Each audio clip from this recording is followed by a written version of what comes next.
Hello Internet, this is Kawa, and welcome to The Joy of Lutefisk, a brand new Let's Play of the Dungeons of Dredmor. As I said before on my Dungeon Crawl Stone Soup LP, I plan to play through tutorials of games before playing the full version in my actual LPs, mostly as an introduction for those who aren't familiar with the game. If you already know this game, if you already know what we're coming in for, then don't worry about it and wait until episode 1. For those of you that are new, welcome! Dungeons of Dredmor is a graphical, hilarious, and surprisingly deep roguelike. It's a dungeon crawler, it's turn-based, it's graphical, and made to be graphical, unlike, say, Dungeon Crawl Stone Soup, which is more, what am I looking for? In Dungeon Crawl Stone Soup, the tiles are just laid onto the ASCII, and most people play the ASCII. Dungeons of Dredmor is graphical from the ground up. It's animated, it's gorgeous, and it's hilarious. So, we're gonna start with the tutorials, and let's see how this goes. Give it a moment to load. You'll be using the default key bindings, and auto will be turned off while you are learning about the horrors of the dungeon. Don't worry, you can take all your customizations with you at the end of the school day. Cool, thanks. We've got a lot to cover today, so let's get started. The object of Dungeons of Dredmor is not necessarily to beat the game. Beating the game is very, very, very hard. Instead, go into the game seeing if you can do just a little bit better than you did last time. Eventually, you will win. This is something good to keep in mind for all roguelikes, actually. You just want to do better than you used to. So, that's that. First, however, we require you to explain how to play the game appropriately so you could die appropriately at the hands of your enemy. Oh, that's awesome. First, let's learn how to move the hero. WASD, which is pretty, self-explanatory.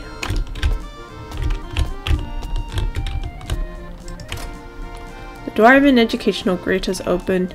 You may now proceed to the very small watery maze section. If you don't want to use the keyboard, you could also click on the floor. The hero will then move to the appropriate square. Try using the mouse to move through the maze below. Note that you could just click on an object to move directly to it. So yeah, that's an option, but I prefer the keyboard, so keyboard it is. This is a very small watery maze. An extremely small watery maze. Oh, you can also run into things to interact with, like the levers, in order to open and close them. Gold star! Woohoo! Next tutorial. Every time you move or perform an action, you and the monsters alternate taking turns. You move, they move, you can move, etc. Let's kill something. This is a tutorial, Diggle. Okay.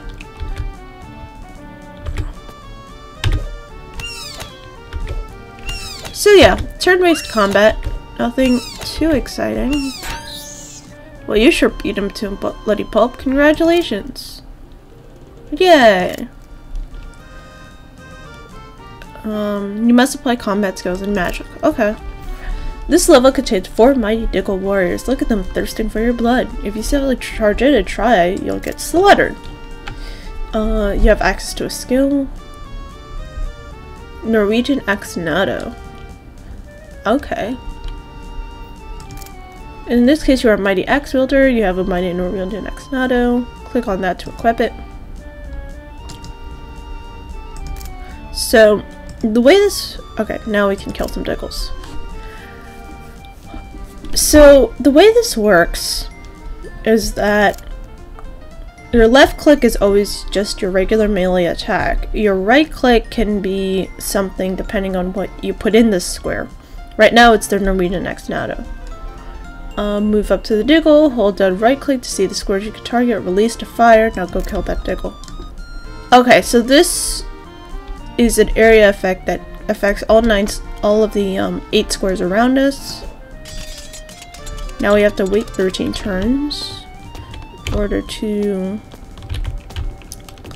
because there's a cooldown, because there's always a cooldown. Wait. You do your bike again, such as proud. Your skill has a cooldown period, must wait before you can use it again, as I said. You've opened a chamber to the Diggle nest, you can hit space to pass your turn and they will advance on you. Wait until they have you surrounded, then attack with your Norwegian Exnado. Alright. See the damage. There's all these Diggles. Like so. Like so. Pretty simple. And now we can just plain attack that guy. Combat abilities do different things, try them and find out. Cool. Let's start by killing a Diggle. Okay. Can do that. Look at how well you're doing at killing Diggles. There's blood everywhere. Bless your little heart.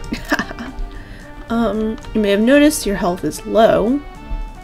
No, it's not. If your health falls to 0, you will die, and that ends the current game. Yes, this game has permadeath, and I will be playing... This game has optional permadeath, but I will be playing exclusively with permadeath. So, you can regain health in a few ways. If your hero eats food, you will gain health more quickly.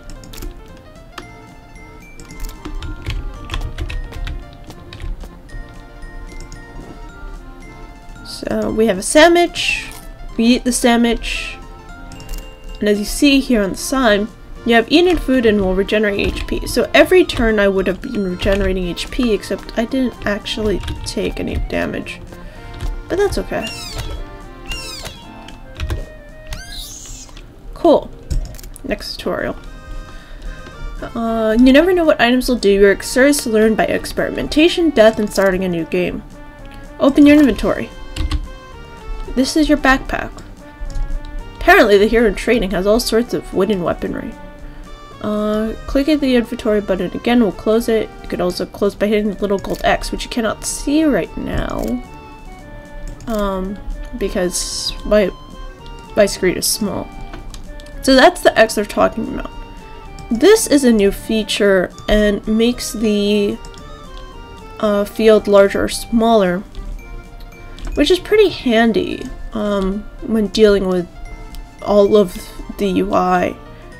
Actually, yeah, and this will make these larger and smaller. I'm playing on a very small screen. I don't record full screened, so I can't. That doesn't help me. Okay, so we pick a Aqua Regia. Try right-clicking to drink it.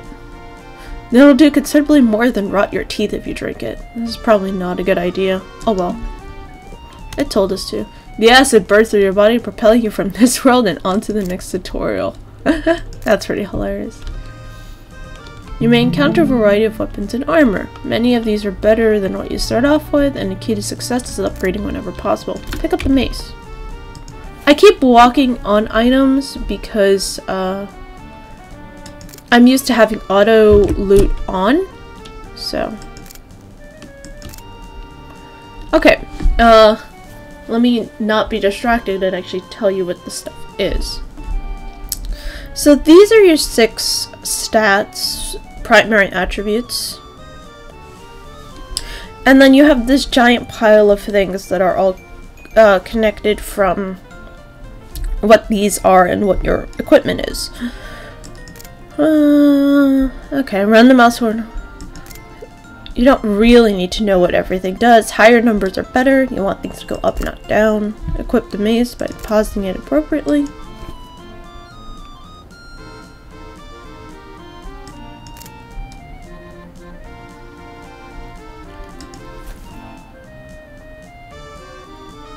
When we created this character for you, we chose swords and axes. Go see if you can find something more appropriate. Okay. Cool. If you want to look at the items we have, so you could do different kinds of damage depending on what you've got equipped and what skills you have. So some are affected by opponent's armor, some are not. These are the 6: burliness, sagacity, nimbleness, cattishness, savvy, and stubbornness. They affect things like magic resistance and critical chances, and enemy dodge reduction, which I find pretty funny. How likely an enemy is to not dodge your attacks. But because heroes never miss, but sometimes their attacks are dodged. Yes. There is no such thing as accuracy, it's only enemy dodge reduction. Okay, now equip the wooden sword. Now you need to find some armor, go find something appropriate. Ah, it's a traffic cone. It may make a ridiculous hat, but at least you won't get hit by a car. It's a very poor helmet, but we spent all our money for this tutorial on that iron mace you can't use, so it will have to do. Equip it on your head. You're ready to go? Now go kill that monster. It's unfortunate that they don't have player dolls in that you can't see the items you're wearing. But that's okay. Another Diggle dead, another tutorial complete. You're making short work of these. Well done. We're only 10 minutes in, guys. Next. You know what's fun? Killing Diggles. Unfortunately they're getting crafted. This one has surrounded himself with water and only one of you is getting out alive. Crossbows can be used to shoot from a long ways away. You need a crossbow and some bolts. Let's look around for some bolts. We have bolts in our inventory, guy. Anyway, now that we have some bolts, we need to find a crossbow.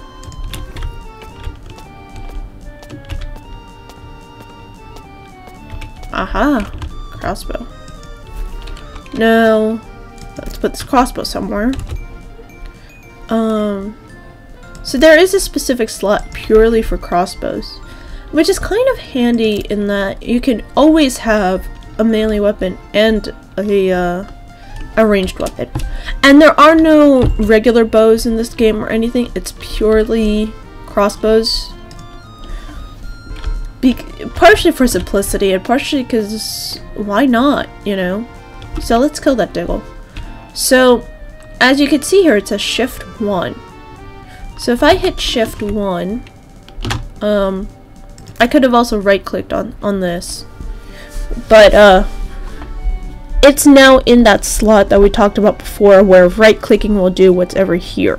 So right click again, and we killed a Diggle. Cool.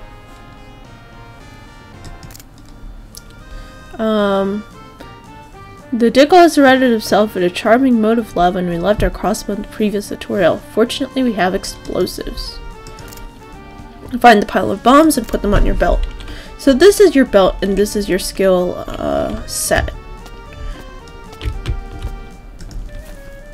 Thrown weaponry operate the same way as crossbow bolts do, but you don't need a crossbow. Pretty simple. Prepare to re-roll. The humor in this game is very self-referential. Except for the Diggles themselves, which are pretty unique, I think. They're strange little bird things that tunnel through walls with odd, rubbery nasal appearances. They make Diggle plushies now. It's pretty hilarious. Anyway, shift 3 is the one activated. Now right click on the Diggle. Boom! The room next to yours contains a thermoblobby, which will do its best to kill you with fiery, gooey attacks. Excuse me? Before you go in there and deliver a heroic beatdown, you need to find protection. Open the equip panel by clicking on the character button. So, there are resistances in this game, as we can see, and let's find that ring of ash. Ah, here we go. You'll see 2 slots for rings. Equip the ring of ash. So this thing, 2 points of conflagratory damage. Of course it's not fire damage, it's conflagratory damage. You can absorb 2 points before it starts to affect you. Suppose a monster hits you with 2 crushing, 2 conflagratory. With the ring of ash you would only receive the 2 points of crushing, and then your armor might cover even more, so that's cool. Conflagratory resistance is very useful if you're a witch or are likely to be working near witches or other flammable objects. Asbestos armor has been determined by the Dwarven mountain homes to cause an increase in lung cancer, beard rot, and strange moods. Good to know.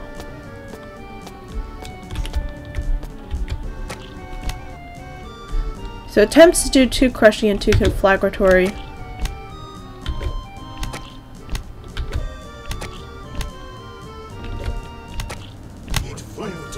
Uh-oh. It is important to understand that normal armor only protects you crushing, slashing, and blasting. Most monsters do one of these, but they may have additional special damage atop that. Managing resistance is essential to surviving the dungeon. Cool.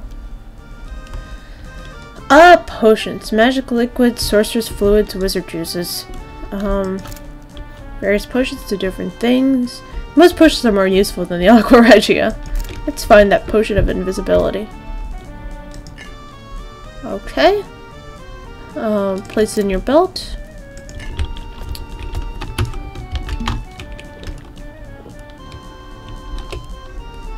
So, this thing makes us invisible. There's a timer. When the timer wears off, you will be visible again. Proceed to the second room, kill the Diggle. Where is he?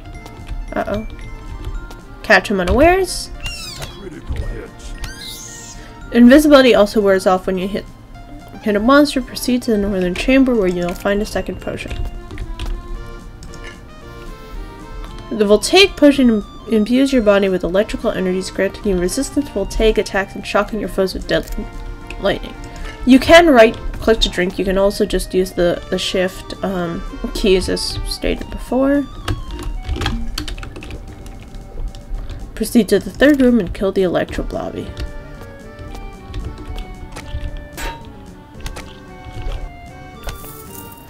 You're like pretty beat up after those battles, hero. Might not enjoy a delicious potion of healing. I don't know why they gave us voltaic when we were killing electric things. I don't know.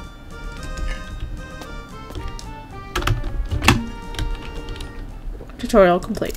Whatever. Some heroes choose to fight with steel or when times are tough. Weapons of wood and occasionally spaghetti. Others have chosen cerebral stage of the art of magic. Magic spells are used the same way as you use combat skills. Magic can summon pets, transport you in and out of danger, and generally make your life better. Consider the giant moat. By using Euclid's... I'm guessing the X is silent and it's just supposed to be Euclid's translation, which would be very funny in a geometric sense. I have this terrible propensity to pronounce X's as CH's because I'm a statistician and every X makes me think of Kai. So, Euclid's translation. You can move to the other side of the moat. Equip the spell. Now right click on the other side of the moat to teleport and pull the lever to continue. Spells consume mana. Amount of mana is highlighted blue bar at the bottom of the screen. Regain either weight by hitting space or you can drink booze. Go find the silver brew, then place it in your belt, right click to drink it.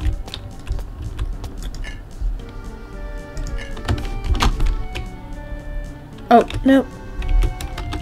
Shift 2. There we go.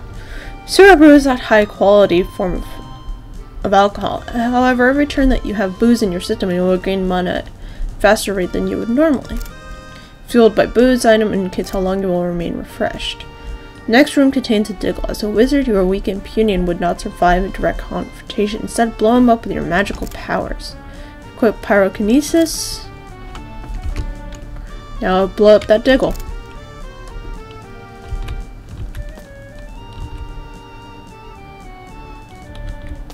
So, like so. Boom. You can combine magic and weaponry for potent effects. These wizards often choose to use spells to make their attacks more powerful, and these are called buffs. Viking magic infuses your weapon with potent voltaic energies. Now right click to cast. Power of Magic Steel has now infused your weapon with voltaic energy. The spell stays active for up to 5 attacks, but also consumes magic as long as it is in effect. If you run out of mana, the spell will dissolve. You can also cancel the spell by pressing that X. Now that you are full of lightning, why not take it out on the enraged Diggle? Okay.